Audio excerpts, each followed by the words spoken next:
E aí, galera? Então, antes da gente avançar para a próxima questão, eu queria fazer aqui uma pequena pausa para a gente conseguir fazer juntos uma reflexão. Lembrando que tudo isso que eu comentei aconteceu quando? Mais ou menos no século XV, XVI, lá para 1500. Coincide com a descoberta do Brasil. E, na verdade, mais do que isso, coincide com a colonização do Brasil. Então, isso que a gente está estudando vai acabar, de alguma forma, tendo repercussões diretamente na forma como o Brasil vai ser colonizado. Então, tudo isso que eu estou falando faz parte de um longo processo histórico que ajudou a definir a nossa civilização que estamos acostumados, a civilização que temos aqui no Brasil. Hoje em dia, a gente poderia viver, talvez, em tribos indígenas, caçando, pescando, coletando alimentos. Ou talvez a gente pudesse viver organizado em feudos, podendo ser camponeses, servos, ter que trabalhar para algum senhor autoritário safado. Ou talvez a gente vivesse numa sociedade que tivesse casamento arranjado, em que tivesse a poligamia. Talvez uma sociedade que tivesse intolerância religiosa, que não tivesse liberdade de pensamento. Talvez a gente vivesse numa sociedade até mesmo que não tivesse racismo, ou que não tivesse machismo, ou não tivesse homofobia, ou não tivesse uma desigualdade tão forte. Então, o que nós vivemos é resultado exatamente do processo histórico que fez a gente chegar aqui. O processo histórico brasileiro, que teve muita influência desse processo histórico europeu que eu estou comentando. Porque é aqui que a gente vai ver o nascimento da modernidade e de muitas questões que influenciaram diretamente para nós sermos organizados da maneira que somos hoje. Então, o que somos hoje é resultado de uma construção. E até uma coisa um pouco recente, faz mais ou menos o quê? Uns 300 anos que chegou, enfim, mais ou menos a esse estilo de vida. E assim como uma coisa um pouco recente, provavelmente vai mudar e vai continuar tendo transformações, porque a história não acabou. Então é muito interessante a gente ver a história, estudar um pouquinho, entender sobre isso, porque a gente consegue olhar um pouco melhor essas transformações, consegue interpretá-las melhor e consegue, talvez de alguma maneira, até guiar como que a gente quer que essa transformação aconteça. Então, fechando esse parênteses, agora a gente vai continuar com as questões. Bem, a próxima questão, agora a gente vai olhar sobre o cenário da Reforma Protestante. A questão é: quais críticas motivaram a Reforma Luterana e como a Igreja Católica reagiu? Bem, vamos só explicar rapidinho o que é a Reforma Protestante. A ideia, ela é bem simples, é protestar contra as falhas da Igreja Católica.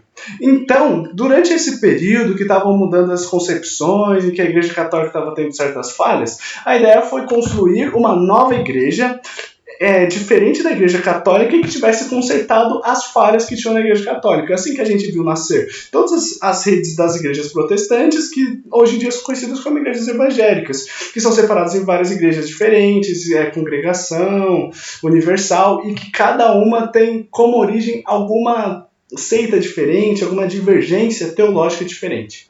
Vamos olhar isso pelo princípio. A gente tem que entender como que era o contexto durante a Idade Moderna, antes da Reforma Protestante. O contexto é que a gente estava vendo uma igreja católica cada vez mais materialista. Era uma igreja católica que ela estava vendendo os cargos. Cargos como padre, bispo, estavam sendo comprados por nobres e por burgueses, muitas vezes. Então, essas pessoas que compravam esses cargos, elas não precisavam estudar teologia, não precisavam ir aos poucos subir na hierarquia, não precisavam ter uma relação íntima com a fé. Elas simplesmente compravam esses cargos porque estavam interessados em receber o dízimo. Então, uma vez que essas pessoas compraram esses cargos, elas não tinham um comprometimento tão grande com a fé, com o serviço de padre, quanto se fosse um padre que tivesse estudado durante anos para isso. Então, muitas vezes eram padres que não praticavam celibato, então eles não se preocupavam em ter sexo. Muitas vezes eram pessoas que eram assassinos, eram nobres que eram assassinos, burgueses assassinos. Eles ostentavam luxo, eram cheios de comilança, cheios de pecados, não conheciam direito a Bíblia, eram péssimos para ensinar os fiéis. Então, isso já foi uma primeira questão. Além disso, essa igreja materialista, ela estava acumulando muito dinheiro nessa época pela venda de indulgência. Indulgência é a venda de um pequeno papel que garantiria a sua salvação. Então, as pessoas elas poderiam comprar a salvação da igreja, diretamente a salvação. Você comprava um papel que garantiria a sua salvação.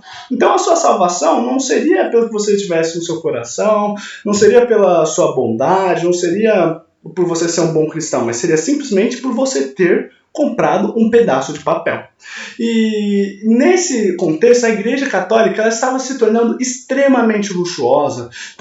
Esses padres eles estavam vivendo uma vida muito luxuosa, com tecidos de melhor qualidade, bebendo vinho de melhor qualidade, grandes comilanças, em casarões, com igrejas gigantescas, com grandes ostentações. Então todo esse luxo quebrava parte da ideia que muitos dos cristãos tinham de que a igreja deveria ser uma coisa humilde. A igreja deveria ser a casa de Deus. Jesus ele era uma pessoa extremamente humilde. Então houve um desconforto muito grande com esse materialismo que a Igreja Católica estava adotando.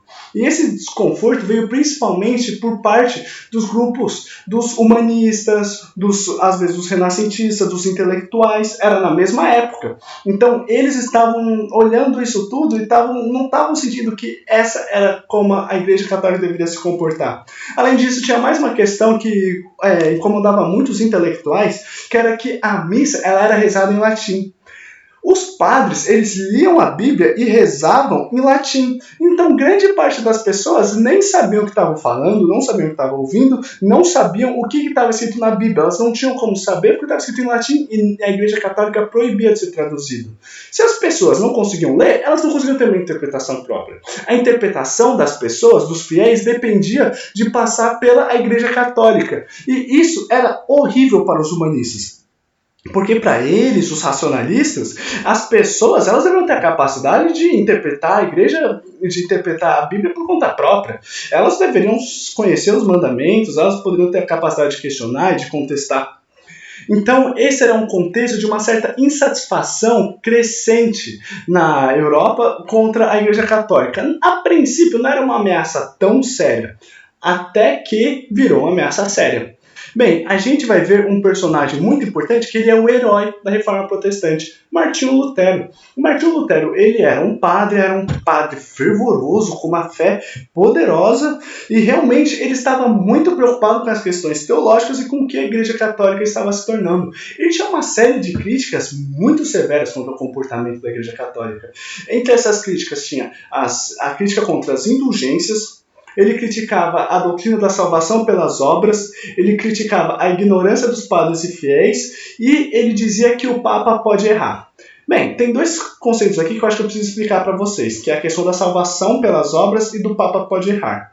A salvação pelas obras era uma crença que existia na Igreja Católica de que a sua salvação viria pelas obras. Não exigia uma cobrança de uma fé íntima, mas a sua salvação seria pelas obras, no sentido de que você teria que ir para a igreja todo domingo, você teria que confessar, você teria que fazer uma doação para a igreja, teria que fazer o tipo de caridade que eles pedem, mas não existia uma exigência tão rígida necessariamente você ser um bom cristão. Muitas vezes a gente via nobres que eram assassinos, nobres que tinham cometido estupros, atrocidades, ou até outras pessoas que não fossem nobres e também tivessem feito um monte de merda.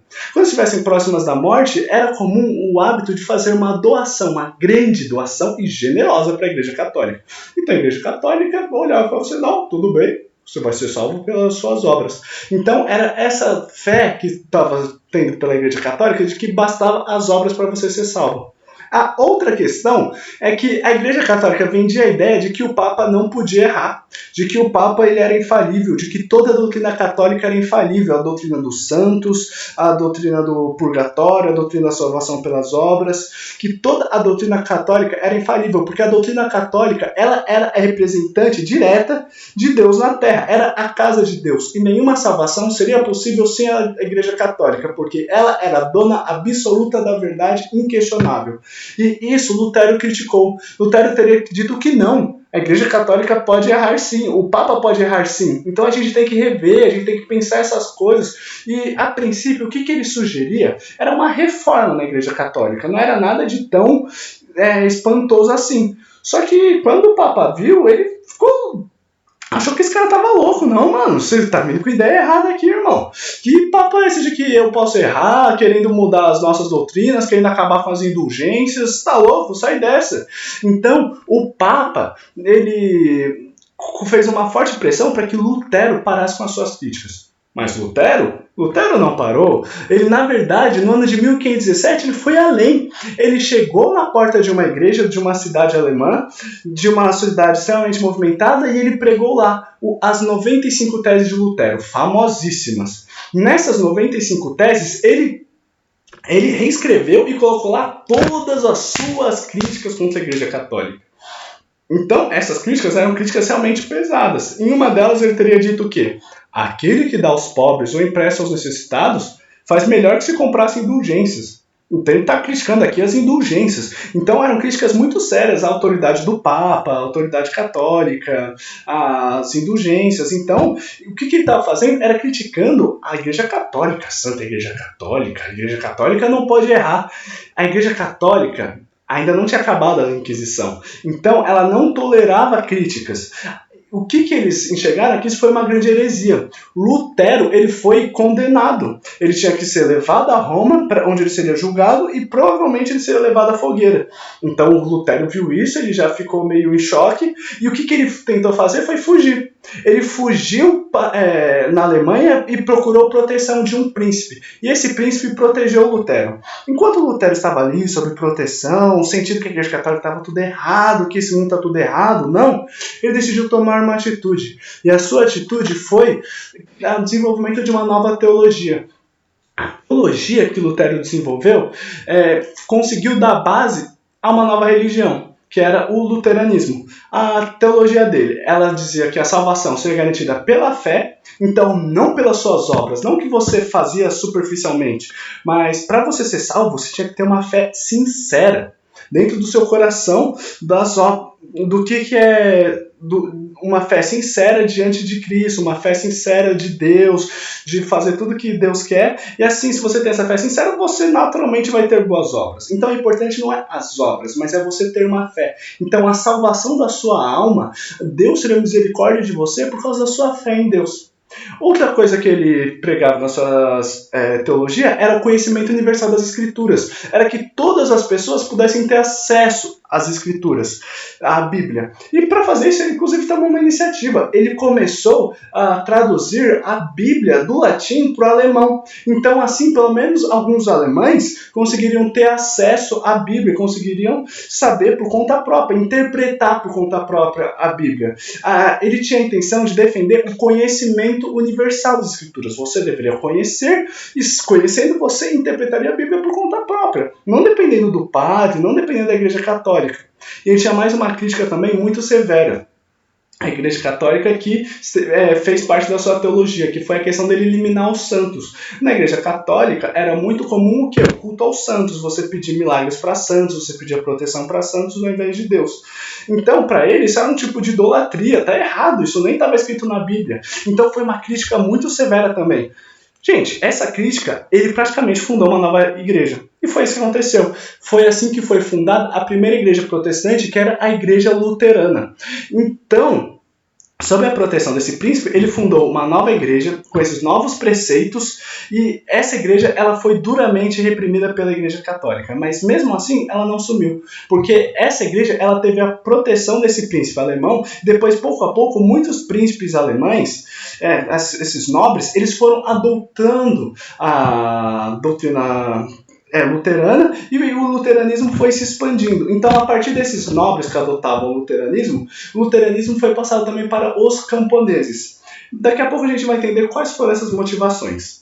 Em primeiro lugar, vamos ficar aqui, entender que Lutero fundou uma nova igreja com uma nova teologia que se baseava na salvação pela fé, no conhecimento universal das Escrituras e na eliminação dos santos. Bem, tendo em vista isso, a gente pode entender agora o que medidas a igreja tomou. Em 1540, houve o Concílio de Trento, em que a igreja ela realmente anunciou a ruptura entre os protestantes e os católicos. Então, a partir desse momento, os protestantes e os católicos seriam duas igrejas diferentes, rivais. Os católicos, eles consideravam os protestantes como hereges, e heresia era passível de crime. Isso explica todo o extremismo das suas atitudes. Eles estavam loucos, isso não poderia acontecer. Eles estavam em risco de perder terreno. Então, eles reagiram com força. 4 medidas principais foram tomadas. A primeira foi a fundação da Companhia dos Jesuítas. Então, a Companhia de Jesus, nos jesuítas, ela tinha a função de expandir a fé. A ideia era que eles conseguissem alcançar terrenos novos, como a América, a África e a Ásia, e expandir a fé católica antes que os protestantes chegassem e conseguissem expandir. E isso teve uma repercussão muito grande na história do Brasil, não teve? Bem, outra medida foi o reforço da Santa Inquisição. Então, a Santa Inquisição, que já tinha acontecido, ela se tornou ainda mais forte para perseguir completamente os protestantes nos países católicos. A Alemanha estava, aos pouquinhos, se tornando um país protestante. Depois a Inglaterra, parte da França, a Irlanda estavam se tornando protestantes, mas enquanto isso, a grande França, Espanha, Portugal, eles eram países majoritariamente católicos. Então, nesses países, a Santa Inquisição foi ainda mais forte para acabar com o protestantismo. Era uma rivalidade muito grande. E justamente esse catolicismo muito fervoroso faz parte da história do Brasil e de como foi que funcionou a colonização brasileira. Bem, outra medida foi o fim das indulgências, que foi uma medida para tentar um pouco acalmar as críticas que estavam tendo. E, por fim, a outra proposta foi a questão das guerras religiosas. Então, o Papa ele começou a buscar o apoio de imperadores, do imperador da Alemanha, do imperador da Espanha. Ele começou a procurar o apoio de imperadores para fazer uma guerra contra os países protestantes, para forçar esses protestantes a engolir o catolicismo por goela abaixo. No fim, acabou não dando certo, e o resultado foi que sobrou e sobreviveu por muito tempo essa rivalidade entre católicos e protestantes. Isso tem repercussões políticas, às vezes, até hoje em dia. Então, é a partir daí que a gente veria o surgimento das igrejas evangélicas, dessa separação da igreja católica. Então, galera, resumindo, a atitude da igreja católica, da Contra-Reforma, foi a expansão do cristianismo e a luta contra a heresia. Bem, então trazendo de volta a questão para vocês. Quero agora que vocês expliquem como que isso funcionou. Quais críticas motivaram a reforma luterana e como a igreja católica reagiu? Expliquem.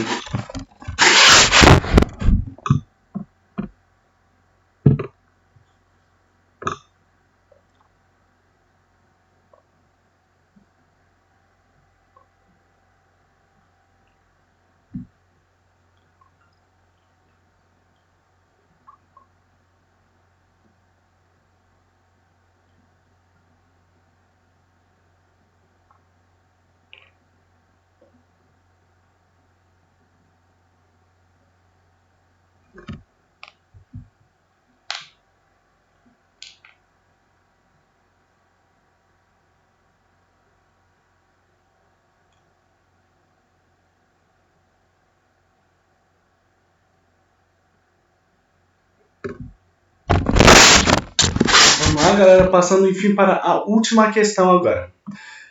A questão é, quais fatores motivaram aqueles que se converteram ao protestantismo? Então, para a conversão ao protestantismo, houveram algumas motivações principais, que eram a melhor aceitação dos preceitos protestantes, tomar terras e a última explicação que eu carinhosamente chamei de motivos idiotas. Já já a gente vai ver isso um pouco melhor. Então vamos olhar a primeira questão, a melhor aceitação dos preceitos protestantes. O que acontece é que a religião protestante ela dava uma liberdade muito maior. Essa questão da salvação pela fé ela conseguia promover uma liberdade muito maior, porque a sua salvação não seria pelas obras, por doação, por participar da Bíblia, mas seria pela sua crença sincera, seria a partir de você, não pelas obras que você tinha tomado diante da Igreja Católica. Então, a Igreja Católica, o que acontece é que ela, na visão protestante, principalmente no luteranismo, a igreja ela não teria um papel tão importante. A salvação seria mais uma questão pessoal do que você depender de um padre, você depender da confissão, você depender de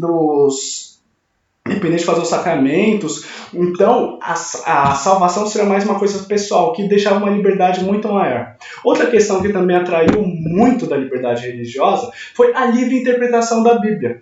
Então, nessa livre interpretação da Bíblia, isso estava muito relacionado também aos princípios do racionalismo. Você, por conta própria, poderia ler a Bíblia, interpretar ela da maneira como você achasse mais conveniente, da maneira como você achasse mais correta. Então, estava fomentando o racionalismo. E essa atitude protestante, que era muito mais livre do que a rígida atitude católica, atraiu, em grande parte, as pessoas que estavam dentro daquela cultura urbana, dentro daquela cultura de mais liberdade, daquela cultura mais aberta. Então, atraiu em grande parte até mesmo uma parte da burguesia, esses preceitos protestantes.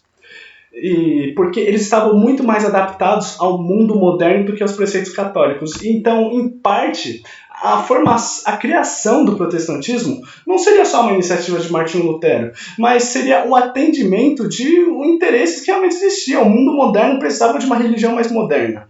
E o protestantismo parecia ser mais moderno, pelo menos, do que o catolicismo naquela época.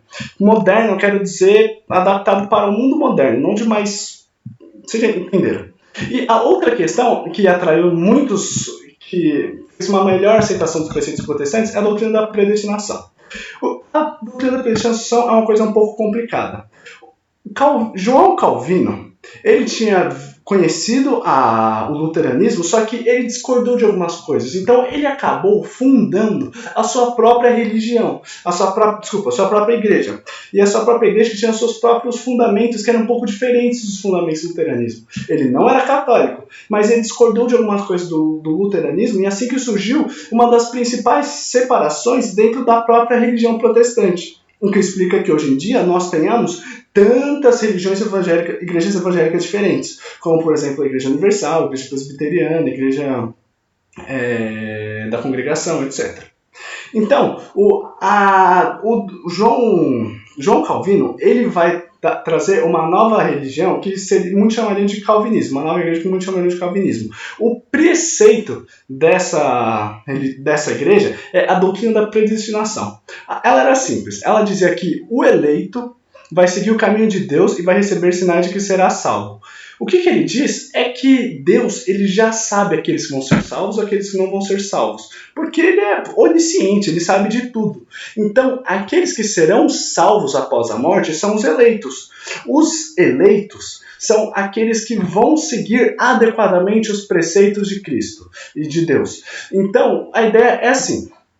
Eles vão seguir o caminho de Deus e por conta disso eles vão receber alguns sinais de que eles serão salvos. Então, a doutrina da predestinação, ela é muito rigorosa. Para você saber que você vai ser salvo, você tem que seguir o caminho de Deus. E o caminho de Deus, para o calvinismo, é um caminho extremamente árduo. É um caminho daquele cristão extremamente severo, aquele cristão que lê a Bíblia, aquele cristão que vai na igreja todo domingo, aquele cristão que é trabalhador, que ele economiza dinheiro, que ele não vai pro bar, que ele não trai a mulher, é aquele cristão extremamente bem educado, que não faz besteira, não se mete em brigas. Então, a doutrina da predestinação, por João Calvino, ela é extremamente rigorosa.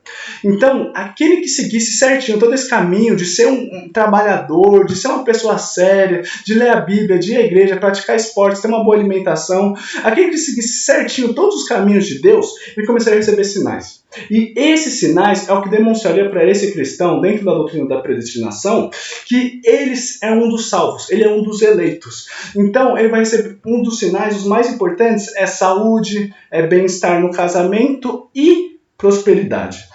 Ou seja, a doutrina da predestinação diz que aquele que for um trabalhador sério, aquele que economiza dinheiro, aquele que não gasta dinheiro no bar, mas na verdade ao invés de gastar dinheiro no bar, ele sempre gasta dinheiro com a família, ele é uma pessoa muito educada, sério e honesto, ele será retribuído por Deus com a prosperidade financeira. Faz sentido, né? Aquele que for trabalhador vai receber a prosperidade financeira, vai começar a enriquecer, etc. Então, a doutrina da predestinação, ela está muito relacionada ao burguês, está muito mais próxima do burguês do que do nobre. O nobre, ele era completamente desregrado, vivia uma vida sem qualquer tipo de pudor, fazendo várias putarias, com várias amantes, traía direto, ele bebia, ele ele era cheio de comilança, era cheio de arranjar brigas, de matar por besteira. Então, o nobre, ele era completamente desregrado. Agora, o burguês, aquele que lida com negócios, ele precisa de uma seriedade maior. Ele precisa ser trabalhador, ele precisa investir no negócio, ele precisa ser uma pessoa muito séria para conseguir enriquecer, e se ele enriquecer, conseguir manter o seu trabalho, manter a sua riqueza. Então, a doutrina da predestinação, ela está muito íntima da burguesia, da classe média e da classe alta, daqueles trabalhadores que, às vezes, até mesmo um sapateiro, um mercador, um comerciante, ou grandes negociantes. Então, a doutrina da predestinação, a racionalidade e a seriedade dela conseguiram casar muito bem com os interesses do burguês. Então, o que eu quero demonstrar para vocês é como os preceitos protestantes eles conseguiram ter uma melhor aceitação por parte dos burgueses, da questão da liberdade da religião e da doutrina da predestinação. A doutrina da predestinação de João Calvino, ela é conhecida no Brasil, a igreja que ela gerou é conhecida no Brasil como igreja presbiteriana. Então, só para quem não soubesse saber agora.